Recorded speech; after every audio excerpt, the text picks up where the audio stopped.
নমস্কার, পাক বিচিত্রায় সকলকে স্বাগত জানাই। আমি আজ আপনাদের একটি ভিন্ন স্বাদের কাতলা মাছের রেসিপি ক্ষীরোদ কাতলা করে দেখাবো। এটি বানানো খুবই সহজ, খেতেও খুব সুন্দর হয়। আমার রেসিপিটি কেমন লাগলো আমার কমেন্ট বক্সে অবশ্যই কমেন্ট করে জানাবেন। আর এই ধরনের নতুন নতুন রেসিপি পেতে হলে আমার চ্যানেলটি সাবস্ক্রাইব করতে ভুলবেন না। আর নোটিফিকেশন পেতে হলে বেল আইকনটি অবশ্যই প্রেস করে দিবেন। পাশে থাকার জন্য ধন্যবাদ। কথাতেই বলে ভাতে মাছে বাঙালি, দুপুরবেলা খাওয়ার পাতে একটা মাছের পদ চাই। তাই আমি আপনাদের আজ ক্ষীরোদ কাতলা করে দেখাবো। তার জন্য আমি 5 পিস কাতলা মাছ নিয়েছি। এখানে গাদা পেটি আমি দুটো মিলিয়ে নিয়েছি। আপনারা চাইলে শুধু গাদা অথবা শুধু পেটি দিয়েও করতে পারেন। এখানে আমি এক বাটি পেঁয়াজ কুচি করে কেটে নিয়েছি। একটা বড় টমেটো আমি ডুমো করে কেটে নিয়েছি।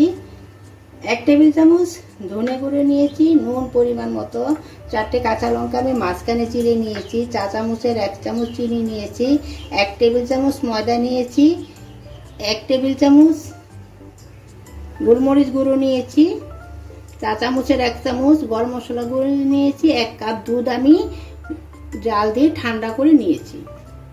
দেওয়ার জন্য আমি 1 টুকরো দারচিনি, 2টো ছোট এলাচ ব্যবহার করব। এলাচের মুখটা আমি ফাটিয়ে নিয়েছি। মাছগুলো এখন আমি নুন আর গোলমরিচ গুঁড়ো দিয়ে মাখিয়ে নিব। তার জন্য হাফ চা চামচ নুন,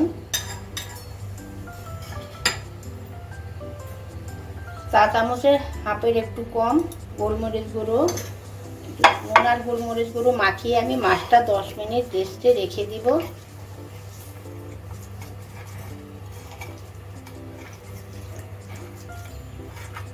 এখন আমি নুন আর গোলমরিচ গুঁড়ো মাছে মাখিয়ে নিয়েছি, মাছের দু পিঠে ভালো করে মাখিয়ে নিয়েছি। এখন আমি 10 মিনিটের জন্য রেস্টে রেখে দিব।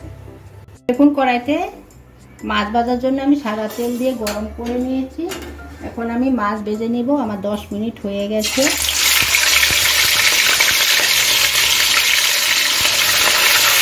দেখুন আমার এক পিঠ ভাজা হয়ে গেছে। এখন আমি মাছটা উল্টে দিচ্ছি।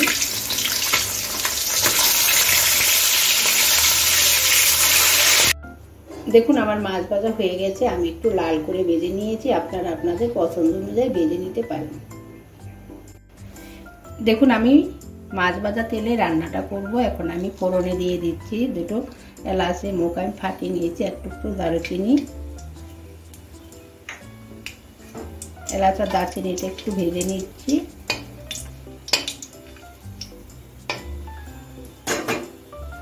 এখন আগে থেকে কেটে রাখা পেঁয়াজটা আমি দিয়ে দিচ্ছি।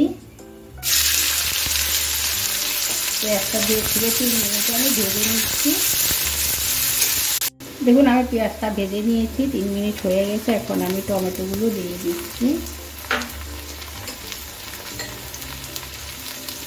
চা চামচের হাফ চামচ নুন দিয়ে দিচ্ছি। নুন দিয়ে নেড়ে চেড়ে টমেটোটা ঢাকা দিয়ে দিব নরম হওয়ার জন্য।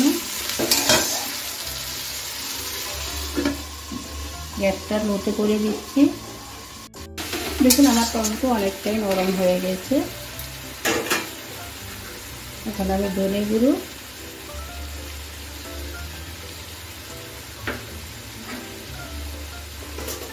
গোলমরিচ গুঁড়ো,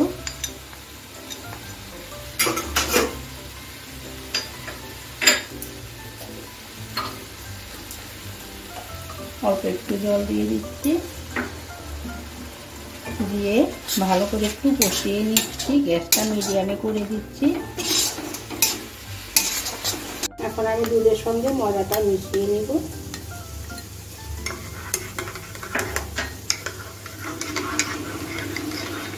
মশলা কষানো হয়ে গেছে, মশলা থেকে তেল ছাড়তে শুরু করেছে। এখন আমি কেটে রাখা কাঁচা লঙ্কাটা দিয়ে দিচ্ছি।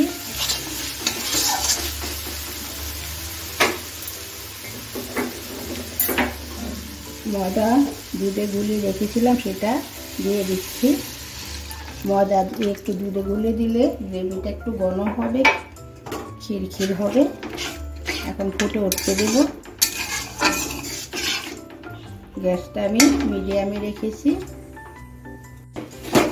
আমি একটু জল দিয়ে দিচ্ছি সঙ্গে। এখন গ্রেভিটা ফুটে উঠতে দেব। দুধ আর জল দুটো মিশিয়ে দিচ্ছি, আপনারা চাইলে পুরো দুধ দিয়ে করতে পারেন।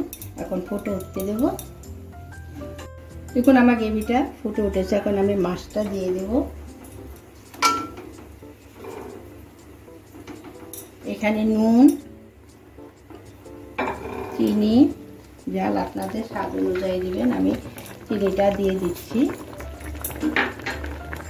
গরম মশলা গুঁড়ো দিয়ে দিচ্ছি।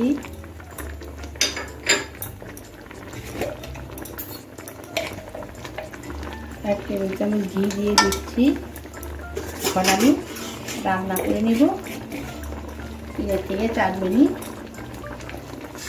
সব কিছু মিশিয়ে গ্যাসটা আমি মিডিয়ামে রেখেছি। এই রান্না কোনো হলুদ, লাল লঙ্কার গুঁড়ো ব্যবহার করা হবে না। দেখুন আমার চিরত কাতলা তৈরি হয়ে গেছে। আমি যেভাবে রান্না করলাম আপনারা সেভাবে রান্না করে খাবেন, দেখবেন খুব ভালো লাগবে। ময়দা দুধে গুলে দিলে গ্রেভিটা একটু ঘন, দেখুন খিরখির হচ্ছে। এখন আমি নামিয়ে নিচ্ছি, না ঠান্ডা হলে আর একটু ঘন হয়ে যাবে। গ্যাসটা বন্ধ করে দিচ্ছি। দেখুন আমার ক্ষীরোদ কাতলা তৈরি হয়ে গেছে। আমি যেভাবে রান্না করলাম আপনারা সেইভাবে রান্না করে খাবেন, দেখবেন খুব ভালো লাগবে।